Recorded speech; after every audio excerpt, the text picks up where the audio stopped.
E aí, jovens, como é que vocês estão? Todo mundo aí estudando muito? Espero que sim. Bora aqui, todo mundo animado estudando esse direito civil, onde já se viu o direito civil, que é maravilhoso. Hoje vamos começar o estudo. Muita gente não gosta. Eu acho que é meio assim, o que a gente vai começar agora é muito ame ou odeie, é muito 880. Ou você gosta bem, ou você detesta. Tá? Eu espero que você, a partir daqui, comece a gostar, né?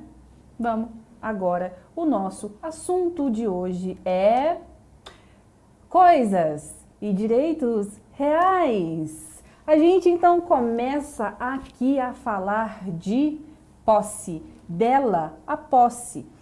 Primeira coisa, esse tipo de coisa aqui, de teoria de Savigny, de teoria do Ehring, isso aqui não vai cair na sua prova, tá bom? Mas eu preciso te situar para que você saiba que existem duas teorias, tem a subjetiva e tem a objetiva. O que a gente adota é a do Ehring, tá bom? Só para você aí, só para você se situar. Eu não vou nem ficar entrando muito, porque a gente tem muita coisa para tratar aqui de direitos reais, certinho? Então, vamos aqui falar de posse, tá? Então, teoria objetiva do Ehring, que é a que nos interessa. Que posse é a mesma coisa de corpus. Então, e posse vai fazer a distinção com detenção. Não é a mesma coisa. Detenção é exatamente a ausência de posse. O caseiro, aquele que toma conta de uma chácara, né, embora se comporte como se dono fosse, não é possuidor, ele é detentor, ok? Então, aquela pessoa que toma conta, mesma coisa, uma empregada doméstica, mesma coisa ali, um guarda que está tomando conta das armas e tudo mais, ele não detém a posse, ele é somente detentor daquelas coisas, tá? Ele conserva a posse ao verdadeiro dono, numa relação de subordinação e independência. Certinho? Só para a gente aqui se situar no que é posse e detenção. Então, vamos à leitura aqui, ó. Considera-se detentor aquele que, achando-se em relação de dependência para com outro, conserva a posse em nome deste e em cumprimento de ordens ou instruções suas. Parágrafo único.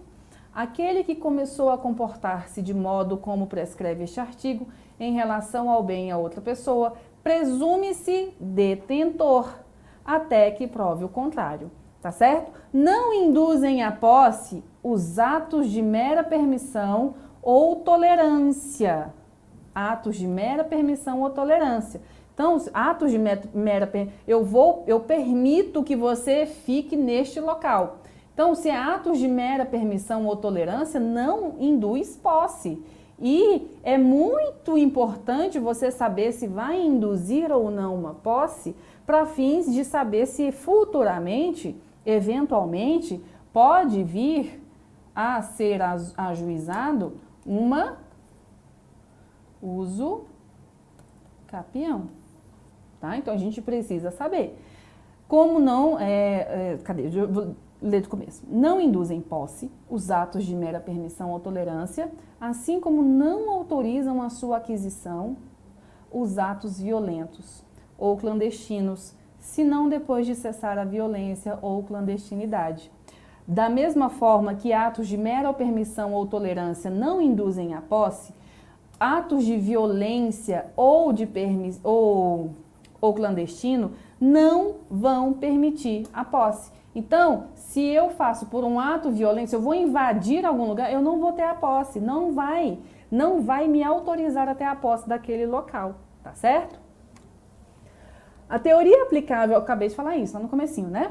Ao ordenamento jurídico brasileiro é a teoria objetiva do Ehring, que tem por base o disposto no 1196, que é considera-se possuidor todo aquele que tem de fato o exercício, pleno ou não, de algum dos poderes inerentes à propriedade.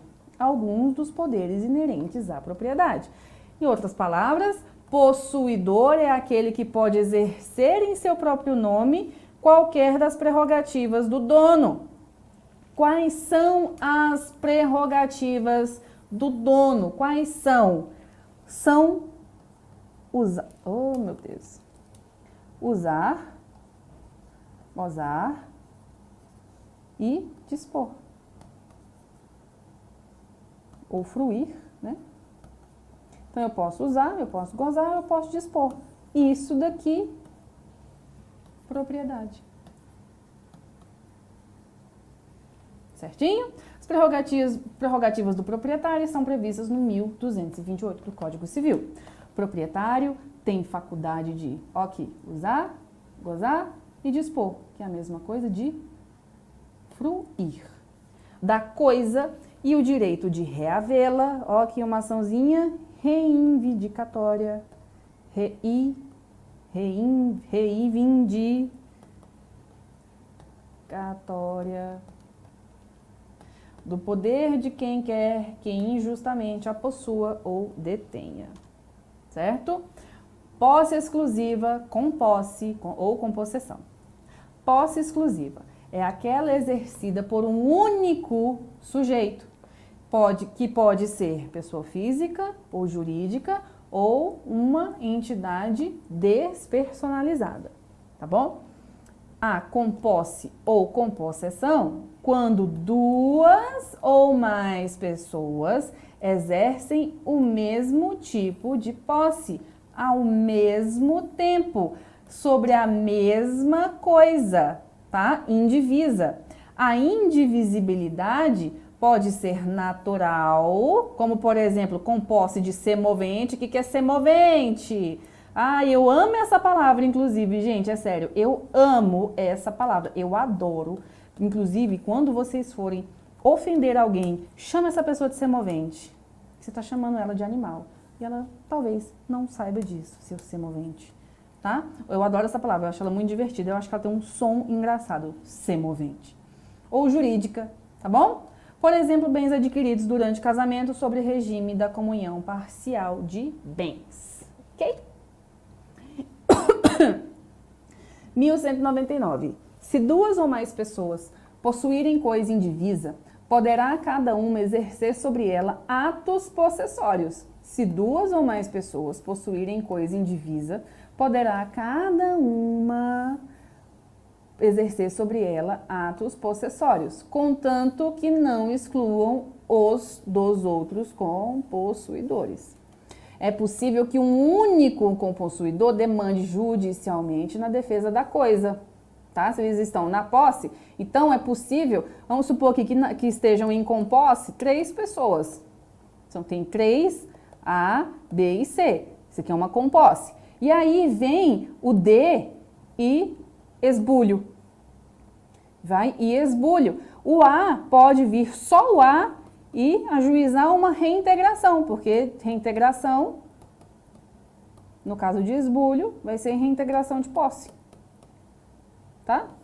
As ações possessórias a gente vai ver lá em processo civil. Tá certo? Então, em caso de esbulho, é em reintegração. Em caso de ameaça, é interdito proibitório.